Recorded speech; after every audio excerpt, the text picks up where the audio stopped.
Welcome, and what I'm here today to talk about is a couple of solutions on how there are some projects running actually internationally which focus on making the supply chain transparent and helping suppliers like producers such as fabric manufacturers, trims, yarns, garment manufacturers, different parts of the value chain to become transparent while being profitable and, still keeping your price competitiveness. Because if you look at today, one of the key challenges, and I'm sure you all look at the news, right? And we look at constantly issues with unfortunate surprises of factories having a problem, sometimes people not knowing which part of the supply chain fabrics have come from. They suddenly find some kind of non-compliance. And then every time there's a question of compliance, there's a discussion about price, who is going to pay for the compliance. So there are lots of discussions at the moment, and because consumers, like you and me, are becoming more and more what's the word? Smarter, let's say. We're getting smarter. We have more information. And we are trying to ask more questions, just so that we know that we're not supporting something that is actually unethical, or at the same time, you don't want to be promoting something that has a negative impact on the planet. So in doing all of that, I just wanted to introduce myself. My name is Rupa Ganguly, and I work, I have a company called Clothing Connect, as well as Inclusive Trade. And our focus is on creating sustainable supply chains around the world, across the garments and textile supply chain, basically. And we work with both small producers as well as big producers. Now, in doing that, one of the projects that I wanted to highlight that we're working on, which is actually quite relevant to apparel sourcing and text world, is a specific project that is now running in Myanmar. Everyone knows where Myanmar is? No? Okay, it's in Asia. You know where Thailand is? You know where Bangladesh is? Okay, so it's kind of in between Thailand and Bangladesh. That's just giving you an idea. So last September at the apparel sourcing, we had a pavilion. And actually, in September again, there will be another pavilion of garment manufacturers from Myanmar. And this is a country that has recently opened up to the European export market. And a lot of buyers and retailers are beginning to show a lot of interest in Myanmar. So the CBI is the Center for Promotion of Exports from Developing Countries to Europe, and this is a part of the Dutch government, okay? So it's a part of the Ministry of Foreign Affairs, and what this project is actually doing is funding and supporting sustainable export growth from Myanmar to the EU, okay, in garments.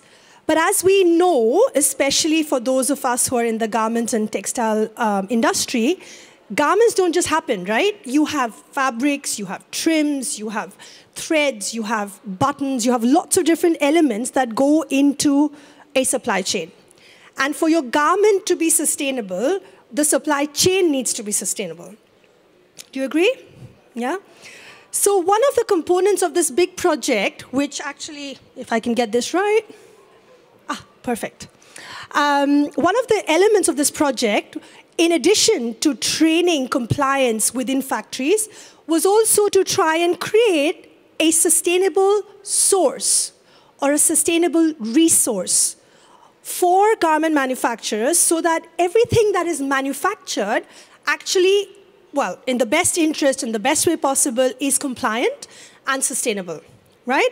So as a result, this objective now, which is supported by, as I said, the Ministry of Foreign Affairs, and it's a very interesting project because I think we all agree we cannot do this by ourselves, right? We're kind of linked in this big industry with each other through the supply chain and with different players. So there's governments, of course, because they create regulations. There are development agencies. If you're not aware of them, there are lots of development work that happens in many countries with organizations like the UN, for example, the United Nations.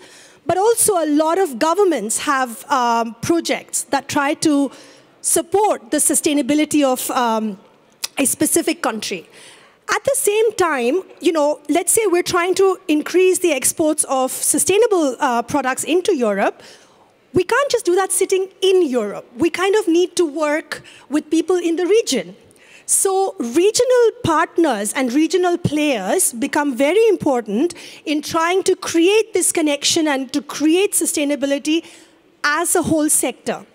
So Singapore, there is an organization for those of you who are interested. It's a fashion school. It's a sourcing, merchandising, training, very well, highly reputed organization called TAFTC. And they're based in Singapore. So what the Dutch government did as a part of this project is to brought all these different players together to then create a sustainable supply chain, because you're all a stakeholder, so you all wanted to, win, basically. So it's better to involve more people in the process if you all want to win together. So that's basically the concept. Now, MGMA is the Myanmar Garment Manufacturers Association, okay? And this is sort of like an apex body which has, let's say, membership of the garment sector. And as a result, it becomes like a kind of a point of contact, a point where you can start to disseminate information or try to get information back. It's a good place rather than trying to go one by one to each factory, because that is complicated, right, in any country. So what is now happening is that the project objective is to set up this really cool showroom, which is high quality, high standard, with the profiles of different suppliers who could become interesting for garment manufacturers as well as for retailers and buyers and brands. Because let's say I'm a very small brand. Maybe I'm not a large brand, okay, or a large retailer who has possibly offices around the world and things like that. And I want to be able to source from Myanmar because I found out that this is a great place to go. It has duty-free access to Europe, to EU. They have skill sets, but, well, I don't actually know where they can supply the rest of the stuff. Well, here's a kind of a one-stop shop, if you like, where not only is it about shopping, but it's actually about understanding the profiles, starting a communication, and being a part of the conversation so that it's completely transparent. You can ask questions. You will find it on the database, which is going to be both online and offline. Okay? Let me take you through a little bit more about this. So why have we got MGMA on board? Quite actually very, very logical, right? Because obviously you don't want to do everything yourself. You want a focal point who can be the leader, who can be the kind of partner for you to be able to really create change in the country as well as to kind of bring that change abroad. So MGMA today, and mind you, just in 2013, they had 300 members.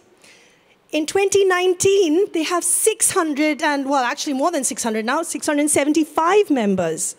It's really growing because there are a lot of investments coming into Myanmar, and Chinese investments, Korean, Japanese, lots of different investments coming into Myanmar.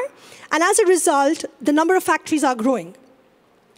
But in doing that, you definitely want to make sure that everybody goes through the same kind of sustainable code. Right? So Myanmar has set up its own, MGMA has a kind of a code of conduct, and at the same time, this becomes like a library, if you like. Like, we've all been to book libraries, right? We've all been to pick up a book in a library, you sit down and read, and you take whatever. Sometimes you borrow it, sometimes you don't. The idea of this resource center is not very different, except that it's all about fabrics, trims, and real-time things. It's not theoretical. These are actual fabrics from actual factories with their profiles, which are available to both buyers as well as the garment industry, and it's constantly being promoted. Okay, so what does that mean? How does that work? So let's say you are a factory somewhere in the world, and you want to be in this particular showroom, right? And you want to be profiled. Obviously, you've got to be happy to be a bit transparent. That's the whole point of it. And be open to sharing, well, your information, of course, which is in your interest. This is just some of the information. I'm more than happy to send these slides around for those who are interested. Obviously, your profile, including a fabric hanger and things like that. And that becomes your little showroom box, if you like. Like, you can see those boxes over there, right, in the thing.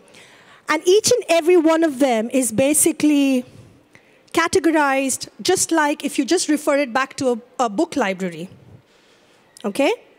The difference here is that everyone who comes there can actually contact these fabric mills or trim suppliers, zippers, or whoever it is, interlining, and place orders, get into a communication, and do real business. So it's not actually just a theoretical library. It's a library of sorts where you also learn, because right next to that, this is now part of what is called their Myanmar Garment Human Resource Development Center. So there's lots of skills training going on, including productivity, including merchandising. So people who are coming there are all from the factories. They're not just students from university. These are people who are in factories. There might be some people coming from universities as well to learn and start working in a factory.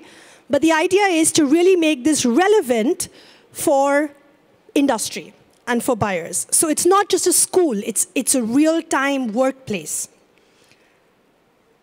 And now this is actually a photograph of what it looks like now. Okay, the room. I wish I had a picture of before, because if you'd seen the picture of that place before, it was kind of like a dark room in a kind of an old building. And then what it is today is a lively place where even for the fashion and garment workers, you can actually go there, merchandisers or buyers, if you're visiting Myanmar, you can go there, you can log in, you can work on the garment industry. Kind of becomes like a co-working space as well. And it's all industry specific. And all around you, you're surrounded with information and access to literally the world of sustainable fabrics and trims. Okay. Why is this important? Well, first and foremost, it makes you visible.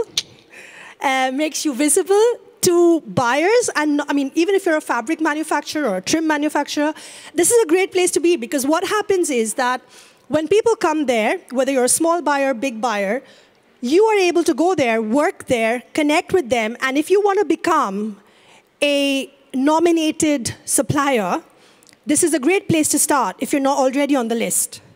Right? Because you can show your certifications, you can show your profile, and you can actually show what your new collections are, what your next seasonal collections are. So the first 50, by the way, right now, the first 50 who actually in Text World or any of the suppliers who are wanting to participate and be a part of this, have it for free. So there is no subscription cost. There is no cost of actually providing your swatches.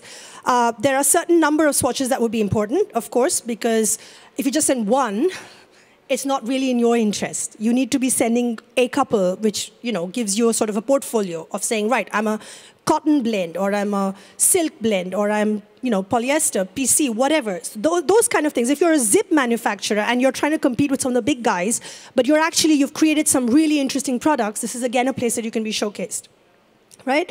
So this is going to be officially launched in mid-March. And there'll be a big launch ceremony, including sort of regional players, including buyers, including suppliers who will be over there. But what it is it's really an opportunity for anyone, actually, if you're a manufacturer, to get in touch and to put your stuff up there.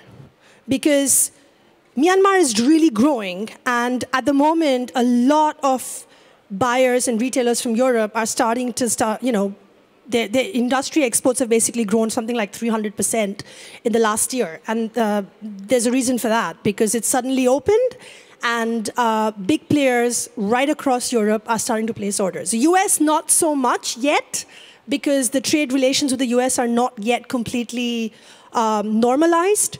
But with the EU, this is now already normalized since 2013. So it's easy for you to import products from Myanmar. It's duty-free.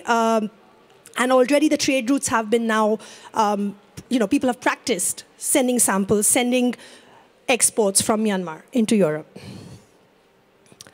So if you're interested and you want to be a part of this international initiative, this is a really good time to get in touch and let us know what you do. And if you want to be a part, what are your interests? Which category do you fall into? And what are your price points? Again, this is a great place to actually talk about minimum quantities, but at the same time, you can talk about prices and saying that, well, if you don't meet my minimum quantities, I am still able to do the business with you, but I might need to charge you slightly more, which is absolutely acceptable in the industry. It's not like just because you said your prices per yard or per meter are something, it has to remain the same if you're actually ordering a lower quantity.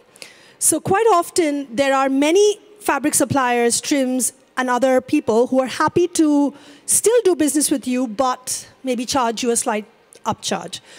But again, it's really helpful for smaller manufacturers as well to know that, as well as for small brands, because you know you have a source, you know you have a sustainable supply chain. Yep, so that's basically about this particular resource center.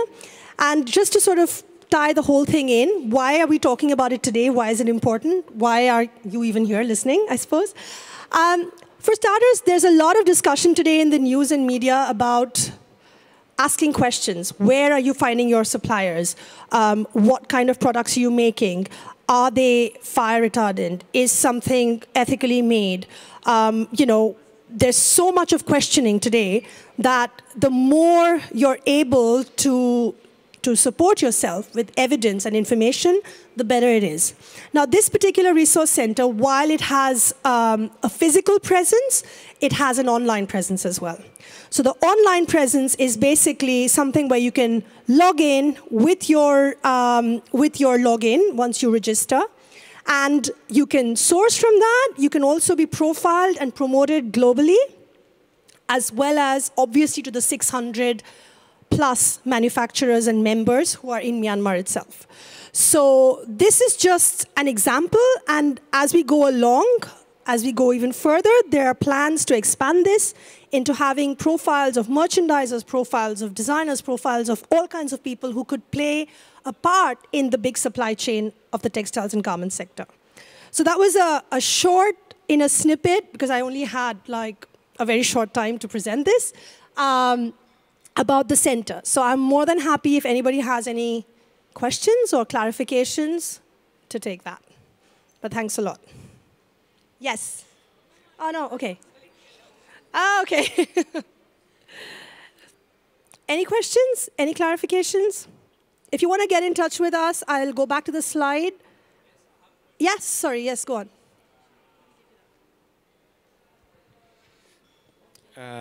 You are talking about the supply chain in Myanmar, and I wonder if it's more or less the same as the supply chain in Vietnam, especially regarding the raw materials, because you know Vietnam is quite a big country for fabrics and garment productions. But regarding the raw materials, they need to import 90% of the raw materials, and like these days with the virus, many factories are closed. So I wonder if in Myanmar, they're into that topic of raw materials sourced locally to make the whole supply chain relevant. That's an absolutely amazing comment, because in fact, you've literally hit to the absolute core of our project. And I'm going to get Heidi to talk as well, who's from the Dutch ministry. But yes, you know what you just mentioned is actually probably the core problem at the moment, where a lot of countries, and not just Vietnam, and not just Myanmar, not just Cambodia, and not just Bangladesh, there's loads of countries today where garment manufacturing happens, but you don't have access to the raw materials in the country. So you're reliant on an external supply chain to come into the country. Now, it's interesting because, as maybe you're aware, the garment industry is very labor-intensive, which means that you have lots of workers sewing different parts together, whereas the textile industry is highly capital-intensive, right? Because you need massive machinery, you need technology, you need infrastructure, without which you're not going to have a productive, efficient, and high-quality raw material. And unfortunately, one of the big constraints in various parts, actually, even in the African continent or across parts of Latin America or parts of Asia, is the lack of investment in that particular area in a country. And it costs so much more to create a textile industry as compared to a garment industry that quite often people take the first step into the garment industry and then slowly they may go into knitting and then slowly into weaving and etc. But the discussion is definitely there. There are some old textile weaving factories in Myanmar that currently exist, but are not viable in the most sense for export capacity and export quality. Now, is something being done? The answer is yes. There's actually a lot of discussion, and 2 years ago there was a report that happened in terms of the study of what are these units that exist around the country, and is it an option to actually upgrade some of these facilities, or is it an option to really revamp some of it or bring some of them together to create a bigger capacity? So that is being discussed. But at the very moment, this is not the case. The production is not happening there. Having said that, with the development of a resource center like this, what MGMA's interest also is in creating a kind of a distribution so that a certain amount of fabrics and trims and things could eventually be stocked in Myanmar, whether it comes from Japan or whether it comes from Korea or from China or wherever else. But based on your understanding, like, after about 6 months, we'll kind of know what sort of demand there is. And that would be the next step in trying to address that issue of saying, well, even it shortens your lead times rather than having to wait, for example, for 3 weeks or 4 weeks to get a shipment in. So while that doesn't necessarily answer your question particularly, it is a challenge. And whether it's Vietnam or Myanmar or Cambodia, Bangladesh has made huge steps in that space. 25 years ago, it was also a garment manufacturing place, and today it's a lot more than that. So I think it is improving, and there is definitely a need and an interest, and I think that's the most important thing. The fact that MGMA and other stakeholders are taking this pretty seriously and looking at the next steps is probably what I would say is commendable, compared to sort of saying, well, it doesn't happen, and let's just sort of leave it. So, yeah, so that's sort of my response to the situation currently over there. But yes, what would be really interesting would be if centers like this, which are high quality, which do not compromise on standards, could exist as a reliable place to go to in different countries where the garment industry exists. Because if you have a reliable place to go in and look for your raw materials, then even if it has to come from somewhere else, you know that it's reliable. And I think that's what is possibly missing in many, many places, which is, I think, a huge opportunity for the industry to come together and create such options. Yes? Sorry, I missed the first part of the presentation, but I've seen something like this before in Vietnam as well. It was the footwear industry. And the question I have is regarding who's managing this place, because I had some other projects where we were trying to work with the MGMA, and no offense, but you need a certain degree of professionality and professionalism, or whatever the noun is, in order to run this kind of thing, responsiveness, people responding to emails, like basics, you know.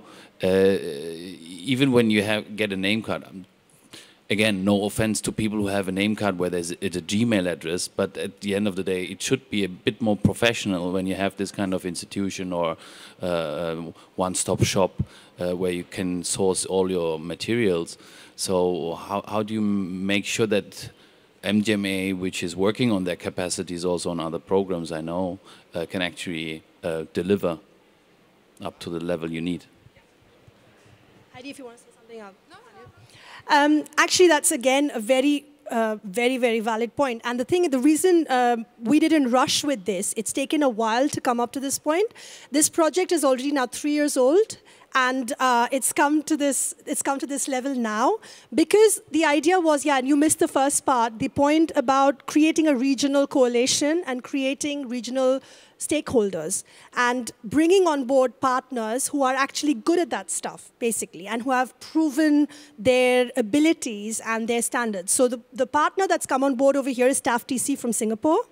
And TAFTC has already done quite a lot of work in the region and has a huge network with AFTEX as well, which is the ASEAN Federation of Textile Industry. And basically, the whole thing at the moment is sort of like a train the trainers program as well as actually the initial bit of the setting up of this is supported through the Dutch government project. So there's a lot of training and skills development of managers and people to be able to take this responsibility. And there's on-the-floor training by the merchandisers from Singapore going in there and working with the MGMA staff, which is basically 2.5 people who are going to be responsible. But you don't, I mean, to be fair, yes, you need a lot of people to manage massive projects, but if you're looking at a library, let's just look at it as a library at the moment. If you look at it as a library or resource center, you need a very good librarian. And you need a very good person who can actually help with that. So at the moment, this is sort of the point where the resource center staff, there are 2 people allocated from MGMA's side who are going to be responsible for all the fabrics coming in, etc.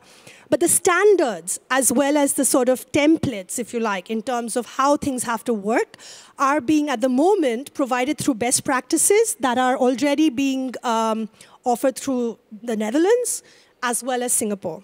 So this is sort of where that training is sort of playing in before we sort of say, right now, you can do it all on your own. You know, so it's not like you just build this beautiful place and then sort of say, okay, now let's just walk away. And also, if I may say so, when I say this has been built, this whole building is completely paid by MGMA themselves and the government. So it's not like this is something that the Dutch have come in or the Germans have come in and just built. It's something that exists. It's been the upgradation in terms of like, you know, what kind of architects need to come in and renovations and skills, etc., have been the sort of resources brought in so that it could be world class and learning from best practices as well as sort of learning on the go because every country is different and it has its own nuances. Because, for example, when we started the work, we suddenly realized that there was a pillar that no one quite knew in the blueprint what was happening with it. So we kind of had to bring in architects to look at the whole thing. And so yeah, there's been a lot of sort of steps towards that. But very good point, absolutely. For sustainability of a center like that, you need the right staff to be on board. And I think that's one of the core points of the project as well. I'm just going to hand to Heidi, just because she is here for a moment. Heidi is the program manager from the CBI, part of the project. We don't have TAFTC from Singapore, unfortunately, because, well, we know about the virus situation, so there are a lot of people not traveling. But Heidi's here. She's from the Netherlands. Okay, I'm going to stand as well. Thank you very much for giving Rupa the attention that she deserved. I am very happy that we can present this as the Ministry of Foreign Affairs. And he made a good point, some made a very good points that you need to leave something behind. We only have a project for 3, 4, 5 years. And this is really something sustainable that we leave behind. But indeed, what you're saying as well, you need a good management on the project, on this resource center.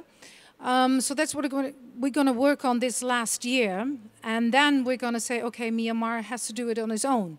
And of course, with a lot of partners, regional partners, we are confident that that will succeed.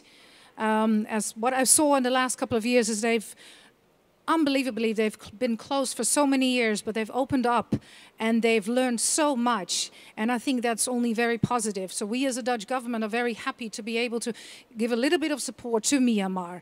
And we're not leaving the country. We have some other projects as well in different sectors. So we're staying there. Thanks very much, Heidi. Yeah, I think with that, we're bang on time. If anyone has any other question or query, well, you have the email addresses as well. Please feel free to contact us. Oh, you have another question. You got me started now. Beatbox. Nine. Last question. How did you probably explained it already. How do you make sure that you always have the latest fabrics in that place? And again, that's part of the sustainability of that kind of places, because you see some libraries very dusty and old and no people are using it because it's not up to date. So it's very important that they always get all the latest fabrics, the latest prices whatsoever in that place to make sure that they are up-to-date. People go actually there to source something. Otherwise, they say, oh no, I have my relationships with a few factories. They always give me the latest. They are faster than the library. So this is kind of competing with established networks people already have. Thanks for bringing up that point. Actually, yes, in fact, in terms of staying, again, I had mentioned slightly in the beginning, where the idea is that the factories who sign up and register, they have to basically update their collections and keep sending the information on a certain regular time frame. And when they send the products that come in and they are in the swatches and things, basically there's a sort of an online system that also triggers, like when, you know, for example, there's, let's say, spring, summer. I'm just making this up right now, but spring, summer, autumn, winter, for example. It could be different in different sort of types of products, obviously. And then if there's a new finish in between that they've created or a new structure, they're obviously very welcome to send it in advance as well. So there's never, it's never too early to send a new thing. It's always better to have more updates than less updates. But the structure of the online and registration system is exactly that, where it says, right, when do you promise to send it? And so there will be triggers, kind of like telling you to send your new data, and you send your new information, etc. And that's basically one of the key things as to why how it's being taken care of and why that point actually is not sort of left behind. But the second point is I don't think it actually competes.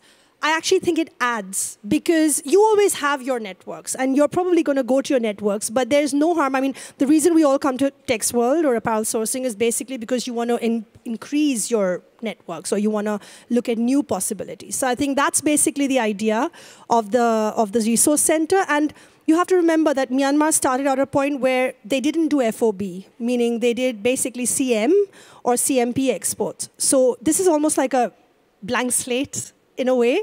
So I think it's going to be a while before people are going to say, like, well, you know what, there's enough over here. And if it really gets to that point, it's going to be a great thing because they can just expand it and make it a lot bigger. Actually, those are certain steps that the government is also thinking of. So thanks. Anyone else? No? Well, thank you very much for your attention and for all the questions. I think that's been really, really useful, and hopefully this was helpful for everyone. We hope to see a lot of people signing up. Thanks a lot.